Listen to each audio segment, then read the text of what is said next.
పరిసర ప్రాంతాల్లో వివిధ కార్యక్రమాలు జరిగాయి. వివరాలు రాజధాని రిపోర్ట్లో.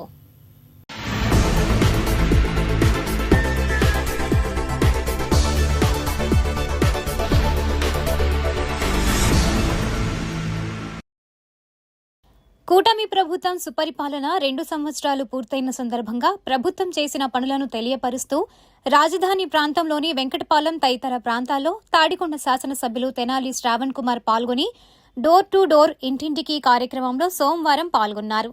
అనంతరం ఆయన మీడియాతో మాట్లాడారు. ఇంకా ఈ కార్యక్రమంలో మండల తెలుగుదేశం పార్టీ అధ్యక్షులు ధనేకుల వెంకట సుబ్బారావు, బెల్లంకొండ నరసింహారావు, చేకూర్తి రవిబాబు, జమ్ముల శ్రీనివాసరావు, పాటిబండ్ల వేణుగోపాలరావు, లంకా శ్రీనివాసరావు, బండ్ల పట్టాభిరామయ్య, కారుమంచి నరేంద్ర, కాటా అప్పారావు, మూల్పూరి శ్రీనివాసరావు, కొమ్మినేని శివయ్య, షేక్ నాగుల్ మీరావలి, కె సుధీర్ బాబు, బి నాగేశ్వరరావు, చేకూర్తి చిట్టిబాబు, మిక్కిలి అశోక్, మిక్కిలి మర్యాదాసు తదితరులు పాల్గొన్నారు.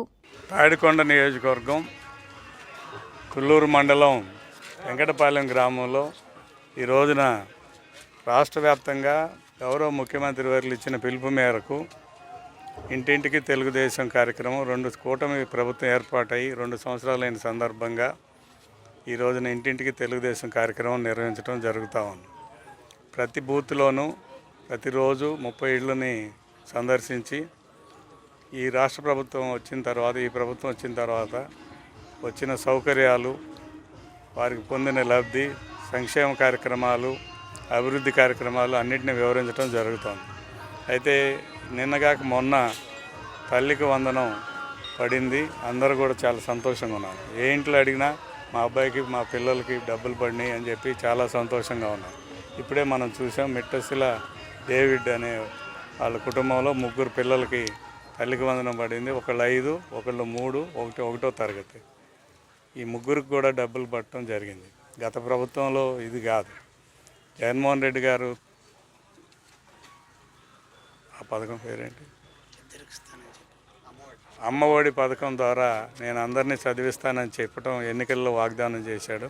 కానీ ఆయన ఇంటికి ఒకళ్ళకి చొప్పునే ఈ అమ్మఒడిని అమలు చేశారు. కూటమి ప్రభుత్వం అధికారం వచ్చిన తర్వాత తల్లికి వందనం చేస్తాం, ఎంతమంది పిల్లలు చదువుకుంటే అంతమందికి అవకాశాలు ఇస్తామని చెప్పిన మాట నిలబెట్టుకున్నది. ఇది 2వ సంవత్సరం కూడా మొన్న డబ్బులు పడటం జరిగింది. అలాగే సర్వేపల్లి రాధాకృష్ణన్ పేరు మీద వచ్చే అన్ని సౌకర్యాలు, పుస్తకాలు, బట్టలు, షూసు, బెల్ట్లు, టైలు అన్నీ కూడా అందరికీ అందినాయి. సైలెంట్గా ప్రభుత్వం చేయాల్సిన పనులు చక్కగా ఏ రకమైన ప్రచార ఆర్భాటం లేకుండా స్పష్టంగా చేసుకుంటూ ముందుకు వెళ్తూ ఉన్నాం. ఇది అందరికీ తెలుసు.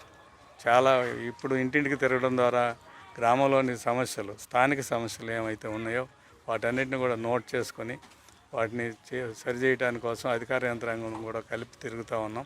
ఖచ్చితంగా ఎక్కువ శాతం మంది ప్రజలు ఈ ప్రభుత్వం పనితీరు పట్ల చాలా సంతృప్తిగా ఉన్నట్టుగా మనం అందరం కూడా గమనించవచ్చు.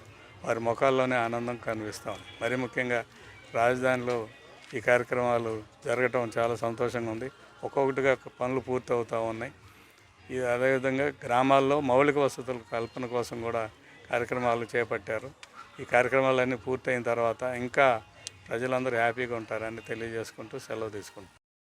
సామాన్య పేపర్ బాయ్ నుండి ప్రపంచం గర్వించదగిన గొప్ప అణుశాస్త్రవేత్తగా ఎదిగి ఆ తర్వాత తన నిరాడంబర వ్యక్తిత్వంతో రాష్ట్రపతి పదవికే వన్నె తెచ్చిన డాక్టర్ భారతరత్న ఏపీజే అబ్దుల్ కలాం 11వ వర్ధంతి కార్యక్రమం తాడికొండలో జరిగింది. ఈ కార్యక్రమంలో తెలుగుదేశం పార్టీ రాష్ట్ర వాణిజ్య విభాగం కార్యదర్శి బండ్ల కోటేశ్వరరావు మాట్లాడారు. భారత మాజీ రాష్ట్రపతి భారతరత్న డాక్టర్ ఏపీజే అబ్దుల్ కలాం గారి 11వ వర్ధంతి సందర్భంగా ఘనంగా నివాళులర్పిస్తున్నాము. ఈ సందర్భంగా అతి సామాన్య కుటుంబంలో జన్మించి అబ్దుల్ కలాం గారు ఉన్నత శిఖరాలకు చేరి భారతదేశానికే మార్గదర్శకంగా నిలిచిన సందర్భంగా యువత, విద్యార్థులు ఆదర్శంగా తీసుకొని దేశ ప్రగతిలో భాగస్వాములు కావాలని కోరుచున్నాము. ఆంధ్రప్రదేశ్ ఈగల్ చీఫ్ రవికృష్ణ ఆదేశాల మేరకు ఈగల్ ఆర్ఎస్ఐ సునీల్ ఆధ్వర్యంలో సోమవారం సాయంత్రం తుళ్లూరు మండలం దొండపాడు గ్రామ పంచాయతీ పరిధిలోని పాలకేంద్రం సెంటర్ వద్ద గంజాయి మాదక ద్రవ్యాల వ్యతిరేక అవగాహన కార్యక్రమం నిర్వహించారు. ఈ కార్యక్రమానికి ముఖ్య అతిథులుగా eagle DSP Trinath, CI Victor హాజరయ్యారు. ఈ సందర్భంగా మాదక ద్రవ్యాల వినియోగం వల్ల యువత, విద్యార్థుల భవిష్యత్తుపై కలిగే తీవ్ర ప్రభావాలపై ప్రజలకు అవగాహన కల్పించారు. అక్రమ రవాణా మరియు వినియోగంపై తీసుకోబడే చట్టపరమైన చర్యల గురించి వివరించారు. మాదక ద్రవ్యాలకు నో చెప్పండి, ఆరోగ్యకరమైన సమాజ నిర్మాణంలో భాగస్వాములు కండి అనే సందేశంతో కార్యక్రమం ముగించారు. హిల్ ఏరియాలో వాటర్ సోర్స్ ఉన్న దగ్గర ఎక్కడైతే వాటర్ సోర్స్ ఉంటుందో అక్కడే గంజాయి పండిస్తాం. అర్థమైందా? ఆ గ్రామాలన్నీ ఫస్ట్ విడతగా నేను వెళ్ళాను. దుంబురుగూడ మండలం, దుంబురుగూడ పేరు విన్నారా మీరు? ఎవరు వినలేదేమో. దుంబురుగూడ మండలంలో నాకు ఐదు గ్రామాలు ఇచ్చారు.